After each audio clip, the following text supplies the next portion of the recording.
Bom, bom dia, Dri, bom dia, Sinara, bom dia a todos que acompanham a revista Fórum. Deixei para saudar por último o Rovai, porque ele ganhou meu voto aí para disputar qualquer eleição. Eu estava ouvindo aqui o discurso dele, muito empolgante.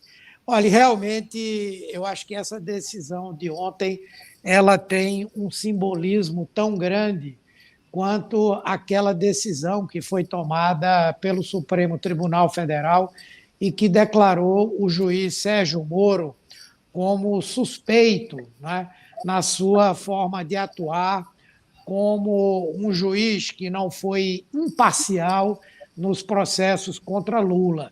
O simbolismo dessa decisão é o simbolismo do desmascaramento definitivo e do reconhecimento de que a Lava Jato foi, na verdade, uma operação não para acabar com a corrupção no Brasil, mas para destruir os interesses nacionais, prejudicar o povo brasileiro, produzir desemprego no Brasil e favorecer a política das grandes corporações internacionais. Eu acho que essa decisão que condena o Dallagnol condena também o juiz Sérgio Moro a ser um dos lanternas dessa disputa presidencial, porque ele, na verdade, era o chefe desse bando que se chamava Força Tarefa da Lava Jato. Ele reconheceu já em áudios e tudo, em entrevistas que deu, que ele era o coordenador de um trabalho como esse. É lógico que nós todos estamos muito indignados, mas, acima de tudo, nós estamos de peito lavado com essa vitória. A pena é que saiu barato para ele, não é? R$ 75 mil de uma indenização pela devastação que ele promoveu contra o ex-presidente Lula, pelo dano moral que ele produziu contra o PT, contra todos nós, realmente ficou muito barato.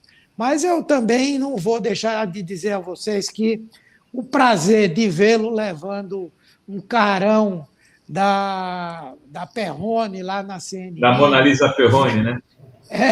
vendo ele desesperado na frente de um computador, querendo se justificar. Isso realmente, como diz aquela propaganda, não tem preço, não tem preço para a gente, não. Só para lembrar aos nossos internautas que a ação do ex-presidente Lula pedia 1 milhão de indenização, né? Mas os ministros estabeleceram aí 75 mil. Eu fico pensando se agora outras pessoas, é que nesse caso específico só tem o Lula sendo apontado no PowerPoint. Mas eu acho que vai vir processos contra Dallagnol e Moro, viu, Humberto? Isso só com certeza. Com certeza. Isso aí abre realmente um precedente importante. Quantas pessoas que foram humilhadas, não é, passaram por constrangimentos gigantescos, tiveram suas carreiras políticas ou empresariais, não é, comprometidas, não é? E eu acho que é a hora de a gente não somente fazer a verdade chegar ao conhecimento de todos, mas também procurar reparação, porque a reparação não é uma vingança, como o Dallagnol falou. Ele disse que Lula queria se vingar dele. Não, a reparação é uma maneira, inclusive, de desestimular maus profissionais como eles, que se utilizaram da função pública que tinham para promover injustiças. Eu acho que daqui para frente, qualquer procurador, qualquer juiz que quiser produzir uma perseguição contra alguém se baseando, não é, em pretextos de ordem legal, irá pensar duas vezes. E olhe que eu acho que o Congresso Nacional está devendo ao Brasil uma legislação em que a litigância de má-fé, em que a persecução política, ao invés do processo jurídico realizado dentro das normas legais em que ele tem que se realizar, for a maneira que alguns encontrem para ocupar um protagonismo ou para favorecer determinados interesses econômicos, políticos ou empresariais. Gente, senador, posso fazer uma breaking news aqui? Claro. O Geraldo Alckmin está discursando agora, nesse momento, lá na filiação dele ao PSB, e falou o seguinte sobre o Lula, tá? Geraldo Alckmin lembra que já foi adversário de Lula, mas que a rivalidade entre eles nunca colocou em xeque a democracia. O debate era de outro nível. E falou ainda: temos que ter os olhos abertos para enxergar a humildade, para entender que ele, Lula, é hoje o que melhor reflete, interpreta o sentimento de esperança do povo brasileiro. Aliás, ele representa a própria democracia. Uau! Muito bom. É vice, Geraldo. né? É vice do Lula. Geraldo. Nunca critiquei. Colete chuchu mais saboroso do país, né? Eu só chamo de GG agora. Agora é só GG. É isso aí. Ô, senador, agora é o seguinte, está todo mundo aqui querendo saber esse imbróglio de Pernambuco. Eu vi que o senhor fez 10 tweets, né? Não sei se foi hoje ou ontem, estava olhando sua timeline antes de começar o programa, falando um pouco sobre essa história com a Marília, o senhor que levou ela para se filiar, inclusive. Ela parece que sai muito amargurada e já está em outro partido. Eu acho que é só uma questão burocrática agora, né? Veja, eu acho que essa amargura não tem razão, porque no PT ela foi recebida com tapete vermelho. Ela, quando saiu do PSB, saiu num momento de extrema dificuldade, teve um apoio substantivo dentro do PT, tanto que ela foi a vereadora mais votada naquela eleição. 2 anos depois, ela queria ser candidata ao governo, mas o PT Nacional, para reforçar a candidatura de Haddad e também para preservar um mandato de Senado que o PT tinha e que eu acho que todos os petistas reconhecem que é um mandato importante para o nosso partido, para a esquerda, para a luta do nosso povo, optou por apoiar o governador Paulo Câmara naquele momento. No entanto, ela foi candidata e o tratamento que ela recebeu para deputada federal foi o tratamento igual ao que os deputados federais já eleitos e exercendo seus mandatos no PT receberam. Ela era vereadora, mas o apoio que ela recebeu foi igual ao apoio que foi dado a um Paulo Teixeira, a uma Maria do Rosário, a tantos outros. 2 anos depois, por uma decisão, inclusive nacional, ela foi candidata a prefeita do Recife. O presidente Lula, eu duvido que tenha dado apoio a alguém naquela eleição mais do que deu a Marília Reis, não é? Então, em pouco tempo, em 6 anos, ela já tinha sido deputada federal, já tinha sido vereadora mais votada e já tinha sido candidata do nosso partido à prefeitura do Recife. Vocês conhecem o PT. O PT pode ter todo tipo de erro, todo tipo de equívoco, mas uma coisa que ele é um partido democrático, que não discrimina as pessoas. Não sei se vocês se lembram, em 1998, o presidente Lula teve que disputar uma prévia com o então, não sei se ele era senador ou vereador, Eduardo Suplicy. Senador. Era senador. Lula teve que correr o Brasil pedindo o voto aos integrantes do partido, aos filiados, para poder ser sagrado como candidato do PT. Ora, Marília Reis tem direito de ser candidata ao Senado, ao que quer que seja, mas Carlos Veras tem direito de querer ser, Tereza Leitão tem direito de querer ser, Odacir Amorim tem que ter o direito de querer ser também. No PT não é assim, eu não chego com uma pesquisa e digo, olha, vocês têm que me apoiar, e se não me apoiarem, eu saio. A coisa não é assim. O problema que há, Rovai, é que há pessoas que são muito importantes para a luta do povo, tá certo? Mas elas têm as suas características. Marília é uma pessoa muito importante para a luta do povo. Ela é carismática, ela é competente, ela é lutadora, ela é muito inteligente, não é? Então, tem pessoas que têm um perfil assim, mas não têm um perfil de trabalhar no coletivo. Veja, eu tinha na pesquisa para disputar o governo do Estado 38%. Ontem saiu uma pesquisa aqui que o candidato que o PSB lançou está com 5%. Mas o presidente Lula me pediu, como foi ele que me lançou, ele me pediu, Humberto, eu preciso que o PSB esteja comigo. E hoje, essa filiação aí do Alckmin está mostrando que Lula está certo, que ele precisava ter essa composição política para ganhar essa eleição. Disse mais, a gente precisa enfrentar Bolsonaro. Então, eu preciso de você desse gesto, porque o PSB só aceita apoiar a minha candidatura se nós apoiarmos em Pernambuco. Eu não saí por aí botando a culpa em ninguém, eu não saí ameaçando sair do PT e eu não saí agredindo ninguém.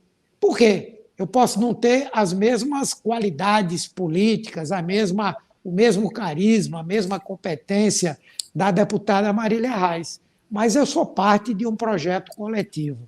O meu projeto individual, por mais importante que ele seja, ele não é maior do que o projeto coletivo. Existe hoje coisa mais importante no Brasil do que derrotar Bolsonaro e a extrema-direita? Derrotar Bolsonaro significa, como disse o Alckmin aí, Lula hoje é a própria simbolização da democracia. Então, o governo de Pernambuco, Senado de Pernambuco, não vale nada comparado com uma coisa como essa. E aí as pessoas, para justificar as suas decisões, não é? Elas passam a atacar os outros. Eu acho isso uma coisa muito equivocada. Até porque a deputada ela disse, eu estou na frente das pesquisas, eu devo ser a candidata, e se o PT não me apoiar, isso significa uma discriminação e eu vou sair do partido. Ela disse claramente, eu quero ser candidata ao Senado.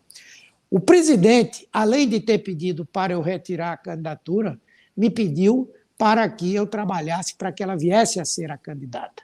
Nós reunimos o partido no último domingo, eu consultei o PSB, consultei o PCdoB, consultei o PP, outras pessoas perguntando se haveria algum veto à indicação do nome de Marília Reis, porque vocês sabem que tem um contencioso político dela com esse pessoal. E eles disseram, não nos agrada, mas nós não temos veto, nós vamos aceitar a posição que o PT lançar. E aí o PT se reuniu, os 3 candidatos que havia, além de Marília Reis, abriram mão da sua postulação para que ela fosse indicada pelo PT para ser candidata ao Senado pela Frente Popular, e qual não foi a nossa surpresa? Ela não estava na reunião, mas ela foi convidada, foi convocada para a reunião, ela se fez representar por um dirigente do partido que é também o seu assessor, e na mesma hora que o PT lançou uma nota apresentando à Frente Popular o nome de Marília Reis para ser candidata ao Senado pela Frente Popular, ela disse que aquilo ali era uma utilização dela como massa de manobra, que aquilo ali era uma coisa que ela não aceitava e tal. Então, eu fico em dúvida se realmente ela queria ser candidata ao Senado, porque o PT deu isso a ela, não é? Antes da hora, porque no nosso processo a decisão vai acontecer em maio.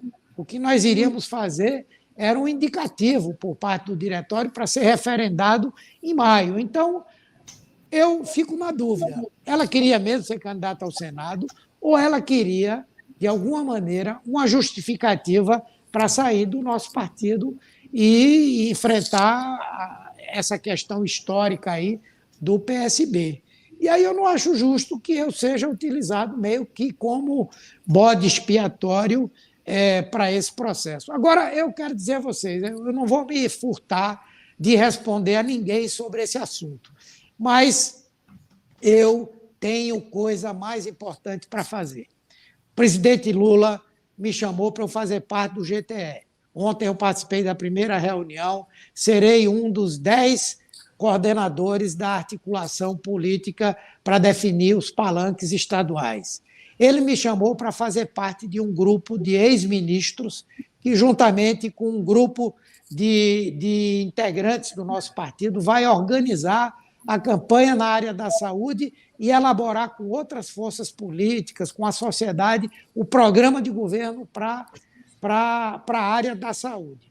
Disse que quer que eu participe da coordenação da campanha. Então, eu não posso ficar perdendo tempo de bater boca, com todo respeito, com quem quer que seja, sobre esse assunto. Eu só posso desejar felicidade, sucesso a Marília Reis, não tenho nada contra ela, tenho respeito por ela. É isso que eu queria perguntar para você, senador. Estou vendo aqui as reações no chat muito divididas, né? Algumas pessoas dizendo que a Marília não teve a chance, se você está falando e tal. O que eu queria te perguntar é o seguinte: a impressão que a gente tem, visto de fora, é que entre vocês dois, especificamente, se criou uma inimizade já. Já é um clima de inimizade. Não. Eu não tenho inimizade com ninguém dentro do PT. Nosso partido, vou dar um exemplo para você.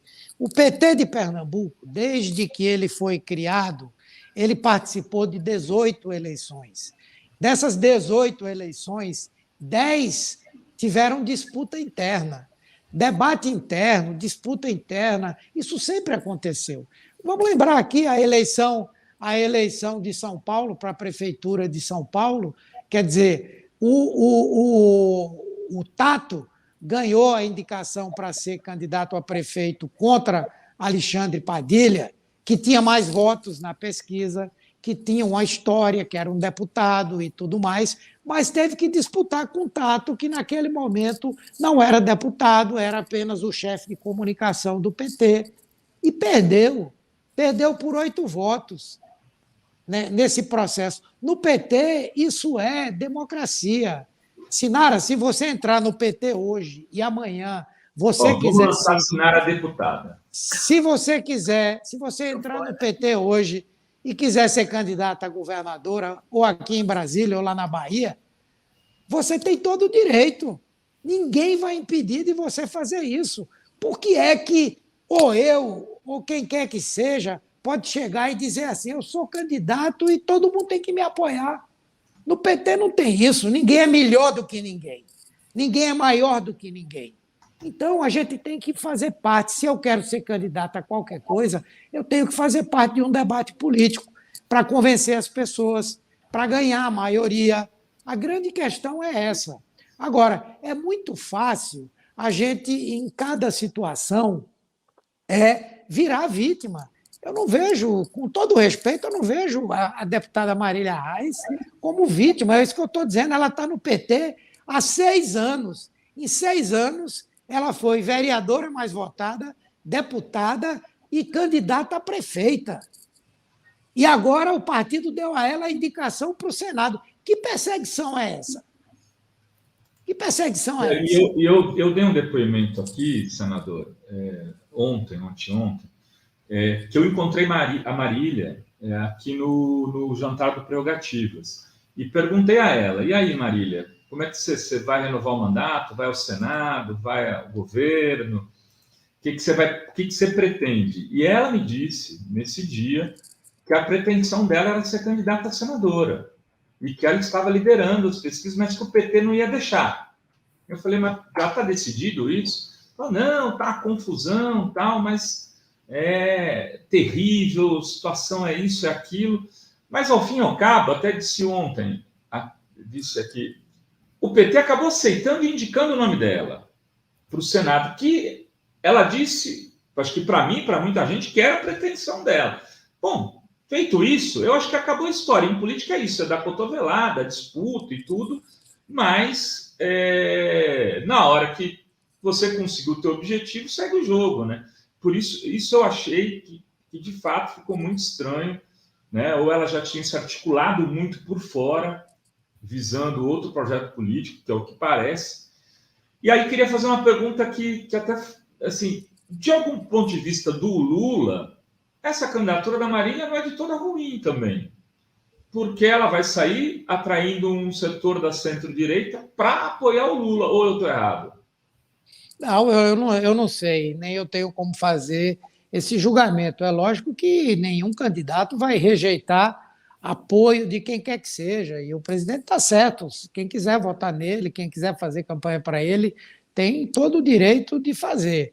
Não, agora, eu não sei se as pessoas com quem ela vai se aliar, vão apoiar Lula também. Não sei se Lula vai querer ter mais de um palanque no Estado. Realmente, para mim, esse assunto, me perdoe, ele está encerrado. O PT agora vai ter que sentar para ver se ele ainda tem condição de, junto à Frente Popular, reivindicar o Senado, se ele vai abrir mão, se ele vai para vice, ou se ele não vai para coisa nenhuma. O problema é que o prejuízo do partido já houve, não é? O prejuízo já aconteceu. Agora é juntar, não é, as pessoas para a gente discutir. Agora com calma, porque essa decisão, inclusive, foi tomada por causa da janela partidária, para que ela não pudesse dizer que teve que sair porque não tinha certeza de que era candidata. Essa era uma das possibilidades, por exemplo, chegar no dia 2 e dizer: como o PT não decidiu que eu sou a candidata ao Senado, eu vou sair. Então, até esse cuidado nós tivemos de tomar uma decisão antes do fechamento da janela partidária. Mas agora que ela já disse que não está no PT, nós vamos discutir com calma. Quem é o melhor nome? É algum desses aí? Não é nenhum desses? É algum outro? É um terceiro? É melhor abrir mão? Nós vamos conversar agora com absoluta tranquilidade sobre essa questão, sem uma espada no nosso pescoço. Perfeito. Deixa eu ler só alguns comentários antes da gente continuar aqui nas perguntas do senador. Tem o José de Souza Silva dizendo: as pessoas mudam de opiniões e ideias, tanto para bem como para mal. Precisamos acreditar que o Geraldo Alckmin esteja mudando para o bem. Obrigada pelo superchat, José. Tem também aqui mais comentários. Deixa eu pegar aqui que ele não está aparecendo. O YouTube está aqui nos deixando meio doido aqui. Aristides Bartolomeu Novaes diz: o ideal seria reunir com a Marília para dirimir dúvidas. Sem dúvidas, é um quadro importante, coerente com os progressistas. O Ruhu diz: Gadeu segundo sistema guardião da Dallagnol Araponga. Tem aqui também o Comitê Lula Livre dizendo: Rovai, dá uma olhada nesse vídeo que parece que a indenização aumenta para 100 mil e corrigido vai para 170 mil, a indenização do Dallagnol ao ex-presidente Lula. O Wellington Mendes pergunta: senador, a dosimetria é a seguinte, tem que punir o Deltan, mas não pode dar muito dinheiro para o Lula, em relação ao julgamento de ontem. José de Souza, já li. E tem o Mark Davis perguntando: quem está no poder é favorito para ser reeleito? Tem também aqui um dos assuntos de hoje, senador, é esse escândalo no Ministério da Educação, envolvendo aí até pedido de propina em ouro. Eu queria que o senhor comentasse como que dá para dá para isso ir, pelo menos derrubar o ministro. Chegar no Bolsonaro se reuniu, inclusive, a sós com um dos pastores, o pastor Gilmar, que é acusado de ser um dos integrantes desse gabinete paralelo. Bom, primeiro, Dri, eu vi aqui uma pergunta que se não seria bom reunir com a Marília. Veja, ela foi chamada para essa reunião que aconteceu no domingo. Ela poderia ter ido e dito: olha, não dá, eu não quero, eu quero agora mesmo ser governadora não vai dar porque o PT já fez esse acordo aí, eu vou sair, tudo bem, somos amigos e continuamos a vida assim. Isso já foi feito, não é? E ela, no outro dia, foi falar com o presidente Lula. Certamente o presidente deve ter pedido que ela permanecesse no nosso partido. Então, e o partido não está fechado a se reunir com ninguém. Com relação a essa questão do Ministério da Educação, é muito grave, é uma coisa gravíssima, e, ao mesmo tempo, vai agregando mais coisas para desmoralizar esse discurso de Bolsonaro de que no governo dele não tem corrupção. Essas coisas que saíram hoje dizem que uma audiência era 15 mil, liberar um dinheiro era não sei quantos mil, e tinha pedido até em ouro, não é? Para poder conseguir verba do Ministério da Educação. É muito grave. Já houve aí várias convocações para o ministro ir lá na Câmara, e eu acabei de conversar agora com o senador Contarato, e ele me disse que está acabando de analisar a possibilidade de apresentar um pedido de abertura de uma CPI. Eu acho que seria uma coisa inteiramente adequada fazer isso para dar uma resposta ao Brasil, né? Isso é recurso da educação, é recurso das nossas crianças, dos nossos jovens e tal, e é preciso que haja uma investigação. O presidente da República, você acabou de dizer aí, Dri, chegou a se reunir com pessoas como essas sozinho, sei lá, não estou dizendo que ele foi dar autorização para ninguém pedir propina, mas mostra uma intimidade e uma relação, né, que deixa claro, mais uma vez, do mesmo jeito que a CPI mostrou, esse governo é um governo que não tem gestão, que funciona na bagunça, que as pessoas, para poderem ter acesso aos ministros, não é, têm acesso de acordo com o grau de conhecimento que tem, não existe critério para fazer uma filtragem das coisas, não existe um planejamento para dizer para onde o dinheiro vai. Não é? Então, realmente, é o caos que nós estamos vivendo no Brasil. Olha só, senador, eu vi um vídeo agora, que inclusive estão fazendo matéria lá na Fórum, de um pastor da Assembleia de Deus reunido com uma igreja, né?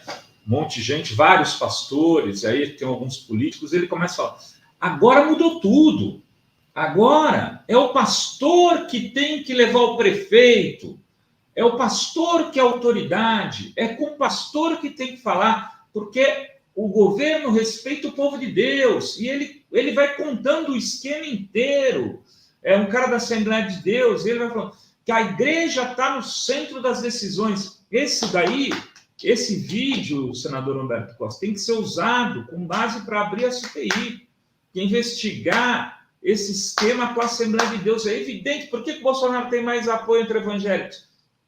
Propina, corrupção, esquema também. Não é só porque ele gosta dele. Mas eu queria ler uma mensagem aqui, senador, do nosso amigo João Pedro Autista, que diz, boa tarde, meu amigo senador Humberto Costa, eu tive muito orgulho de ter feito desenhos em homenagem a você, amo muito você, tenho orgulho de ser seu amigo e quero te dizer que parece que eu vou ter um encontro com o candidato governador da Bahia, Jerônimo Rodrigues. Ele quer me conhecer pessoalmente, vai ser uma honra minha. Um abraço para você, Humberto Costa. Legal. Beleza, eu recebi os desenhos dele, guardei com muito carinho, e realmente é uma coisa que é um estímulo muito grande para cada um de nós. Eu queria só complementar esse comentário do Rovai, senador, falando o seguinte, eu me lembro, né, no início da minha carreira, o quanto os gabinetes dos senadores e dos deputados faziam investigações, sabe? A impressão que eu tenho é que está faltando um pouco de pressão da oposição em cima desse bolsonarismo, sabe? Cadê as investigações e os pedidos de informação sobre o Ministério da Educação, né? Antes mesmo da CPI, eu acho que tinha coisas que têm que ser feitas, né, senador? Não, isso tudo está sendo feito, né? Óbvio que nós não sabíamos da existência de um esquema como esse. E aí é importante dizer, Rovai, que esse não é um problema religioso, não é nada que tenha a ver contra a fé de ninguém, nenhuma igreja em particular. Esse é um problema de corrupção. Ele é tão grave, seja ele feito por um padre, um pastor, um médico, um lobista, o que quer que seja. O problema não é esse. Ninguém está entrando nesse mérito. O problema que nós estamos vendo é que há corrupção no Ministério da Educação, que para se conseguir uma audiência se paga, que para se liberar um projeto tem que se pagar também.